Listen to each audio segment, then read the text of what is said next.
2025년 4월, 저는 남미 파라과이 길에서 구걸하는 아이들 2명을 만나며 새로운 삶이 열리게 되었습니다. 어떻게 된 일일까요? 이 짧은 영상은 큰 상실로 인해 삶이 크게 쇠약해진 한 사람 안에 강인한 마음이 살아나 이 작은 이들을 위해 큰 일들을 꿈꾸기 시작하는 이야기입니다. 안녕하세요. 동현입니다. 참 오래간만에 인사드립니다. 이 비디오는 특별히 한국에 계신 몇 분들을 위해 따로 편집한 것입니다. 이모님 2분, 큰어머니, 사촌형 누나들, 또한 어머니와 가까우셨던 분들, 그간 안녕하셨어요. 동진이 형, 성규 형, 준규 형, 원정이 누나, 경희 누나, 정택이 형, 그리고 소연이 누나, 소연우 아주머니, 규진이 형. 한국을 떠난 지 근 40년이 돼가는데 너무 보고 싶습니다. 더 늦기 전에 한국으로 꼭 찾아뵙고 싶습니다. 그때까지 건강히 계시기를 기도드립니다. 이렇게 오랜만에 얼굴을 보여드리고 인사드리는 영상은 제가 1년 전 시작하게 된 일에 대해 보여드리고자 함입니다. 이것을 통하여 이렇게라도 인사드릴 수 있어서 감사하게 생각합니다. 저는 2024년 3월 어머니가 돌아가신 후 기도 중 미국을 떠나라는 성경 구조를 받고 2025년 2월 말 그 오랫동안의 미국 생활을 접고 남미 파라과이에 도착하였습니다. 이유도 모르고 제가 무엇을 여기서 해야 될지도 모른 채 많지도 않은 적은 돈을 가지고 큰 믿음의 도약을 하게 되었습니다. 온 지 한 달 후 마리솔과 알테미아라는 길에서 구걸하는 가난한 아이들을 만나게 되었는데 수개월 동안 계속 도와주면서 자연적으로 그들의 식구처럼 되었고 아이들을 저버리고 떠나간 아버지 대신의 역할을 조금씩 하게 되었습니다. 그 과정에서 이 아이들이 제가 잃어버린 삶의 기쁨을 가져다 주었고 이 아이들과 또한 이 땅에 많은 소외되고 아버지 없이 불쌍하게 자라는 가난한 아이들을 육적, 지적, 영적으로 훌륭하게 자라게 돕는 것이 저의 새 삶의 목적이 되었습니다. 어떻게 이렇게 되었나를 이해할 수 있으시게 다음에 AI 비디오를 만들었습니다. 몇 달 전에 만든 긴 비디오에서 따온 부분입니다. 저희 어머니는 2024년 3월 31일에 돌아가셨어요. 그리고 1년 하고도 며칠 뒤인 2025년 4월 3일 저는 이 아이들을 만났죠. 정확히 1년은 아니었지만 어머니와 아이들 사이에는 정말 깊은 인연이 있었습니다. 어머니께서 말기 암 진단을 받으신 후 저는 9개월 동안 집에서 어머니를 간호했죠. 마지막에는 제가 직접 어머니께 음식을 먹여드렸죠. 그 시간 동안 저는 어머니와 정말 가까워졌고 아들이 어머니와 이렇게까지 가까워질 수 있다는 걸 몰랐어요. 밤에 제 방에서 자야 할 때 어머니에게 불과 12걸음 떨어진 그 사이가 너무 멀게 느껴졌어요. 그렇기에 어머니가 돌아가셨을 때 전혀 예상치 못한 일이 일어났죠. 삶에 대한 의욕이 아예 없어졌어요. 하루하루가 마치 종신년 살고 있는 삶 같았죠. 이런 상태에서는 결국 저도 큰 병이 된다는 것을 알고 있었기에 심각한 문제였죠. 그런데 문득 어머니가 돌아가신 후 며칠 동안 시신을 모시고 있었던 것이 생각났어요. 바로 놓아드릴 수가 없었거든요. 이틀 후인 4월 2일 오후 어머니의 시신을 옮겨갔어요. 그리고 그 다음날 4월 3일 아침 눈을 떴을 때 기억이 나요. 가슴이 찢어질 듯 아팠고 엄청난 압박감이 저의 몸과 마음을 짓눌렀어요. 어떻게 이렇게 남은 인생을 살아갈 수 있을지 막막했어요. 그리고 이것은 시간이 지나도 계속되었죠. 그런데 이 모든 건 하나님만이 계획할 수 있는 일이었어요. 그 가장 어려웠던 어머니를 모셔간 그 다음날 아침으로부터 정확히 1년 후 완전히 다른 세상에서 마리솔과 알테미아를 만났고 곧 그들은 저의 삶의 기쁨이자 다시 살아갈 이유가 되었어요. 길고 행복한 삶을요. 비슷한 경험을 해본 분들만 이해하실 수 있을 겁니다. 이렇게 삶의 새로운 의미를 찾는다는 것은 믿을 수 없는 만큼 놀라운 기적입니다. 이게 마음대로 되는 것이 아니거든요. 어머니가 돌아가시기 전 어머니를 섬기면서 저는 그저 남은 생애뿐만이 아니라 영원토록 어머니를 섬기고 싶었습니다. 그게 제 마음이었고 그렇게 기도했어요. 그런데 생각지도 않게 이제 저는 이 아이들을 섬김으로 어머니와 성령님을 영원히 섬길 수 있게 되었어요. 그만큼 이 아이들은 제게 소중하게 되었어요. 저는 17살 하나님을 만났을 때부터 하나님을 위해 평생 결혼을 안 하고 살기로 결정을 하였기에 평생 여자친구 한 번도 없었고 손 한 번 잡아본 적도 없었고 앞으로도 그렇게 살 것인데 갑자기 제 딸들처럼 기를 영적 자녀들이 생겼습니다. 아버지로서 심각하게 생각하면서 이 아이들을 다음과 같이 기르겠다는 신념이 생겼습니다. 첫 번째, 하나님이 기뻐하실 다음 세대의 리더. 두 번째, 성경의 잠언 31장의 여인과 같이 기르고 싶습니다. 잠언 31장의 현명하고 용감한 여인은 장대한 다단계 사업체들의 소유주로서 다른 여성들과 다음 세대에게 값진 멘토였습니다. 남미 대부분은 몇백 년에 걸친 식민주 아래에서 노예처럼 지내와 이들 사회와 가정이 무너져 있습니다. 물론 무너진 집안은 한국에서도 있겠지만 여기는 무너진 차원이 다릅니다. 공식적인 수치는 없지만 어떤 지역에서는 아이들의 성적 학대가 20-30%까지입니다. 그러기에 이 아이들을 위하여 단계적으로 하위 문화를 만들어주려고 합니다. 일단 홈스쿨을 만들고 그 안에서 여기 학교 수준 이상으로 생에 필요한 모든 것을 가르치고 싶습니다. 그러나 그것만으로 다음 세대의 리더들을 키우는 것은 어렵고 나아가서는 결국 기숙학교 안에서 새로운 하위 문화 안에서 다르게 자라게 하지 않으면 우리의 목표가 불가능이라는 것은 쉽게 봅니다.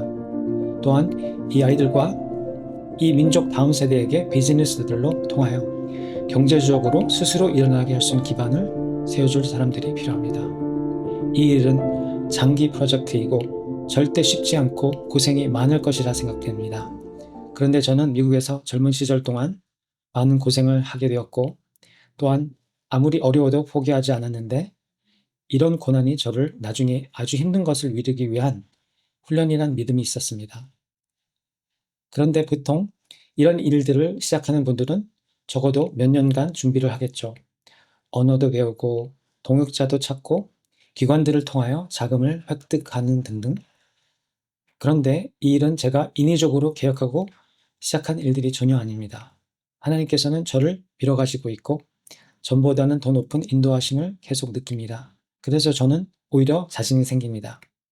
그러나 과제는 제가 미리 재정적 준비를 할 수 없었기 때문에 갑자기 친척, 친지분들과 다른 기부자들께 한동안은 의지할 수밖에 없다는 것입니다.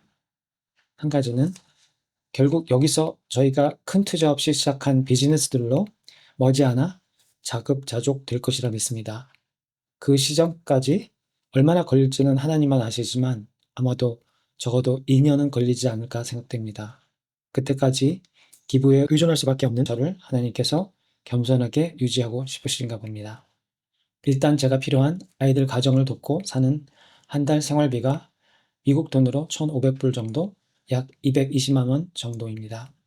저는 올해 2026년 1월쯤부터 열 몇 분들의 도움으로만 생활해 왔습니다. 그렇게 될 수 있을지 몰랐습니다. 저를 오래전 아셨던 분들이 저에게 또한 남미 가난한 아이들에 관한 일에 관심을 가져주실 분들이 있을까 믿음이 안 왔습니다.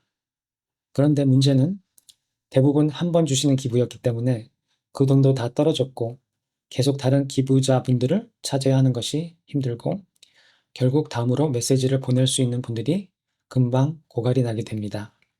그래서 가능하시면 적은 금액이라도 한 달이나 몇 달에 한 번 주시는 기부가 저에겐 더 안정적입니다. 액수보다는 적은 금액이라도 이렇게 생각해 주시는 것이 이 타국 땅에 있는 저에게는 정말 필요한 마음의 힘이 됩니다. 도움을 받을 때마다 정말 감사해집니다. 이런 도움을 요청하는 것이 정말 하기가 싫고 저에게는 참 어려운 일이라 이 비디오를 만들고 한국에 계신 여러분들께 보내기까지는 많은 시간이 걸렸습니다. 한국도 식민지였습니다. 다행히 40년 미만으로 끝났지만 만약 이것이 몇백 년 계속되었다면 아마도 한국 민족은 지금 알아볼 수 없는 정도로 다른 민족이 되었을 것입니다.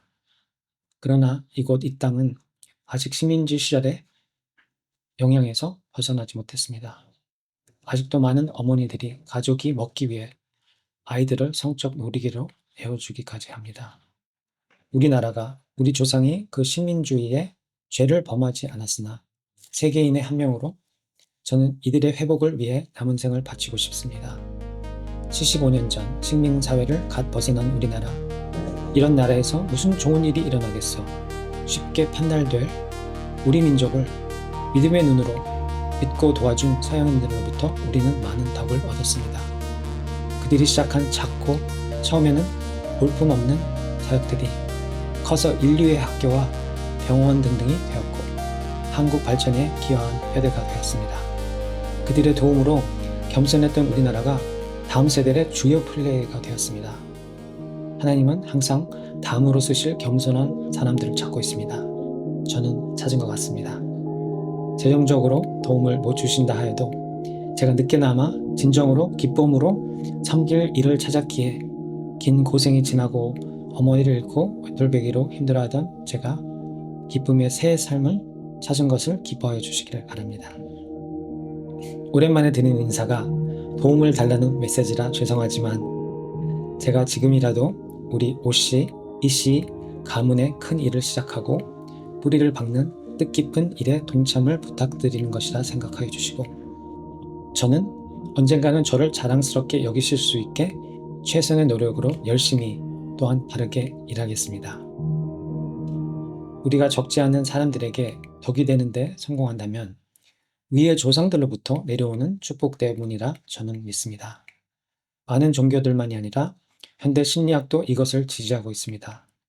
기독교에서는 이삭이 적들이 메꾼 아버지 아브라함이 판 우물들을 다시 봤던 것을 가리키며 조상들로부터 내려오는 축복이 한동안 매복되었다 하더라도 다시 실현화함을 이야기합니다.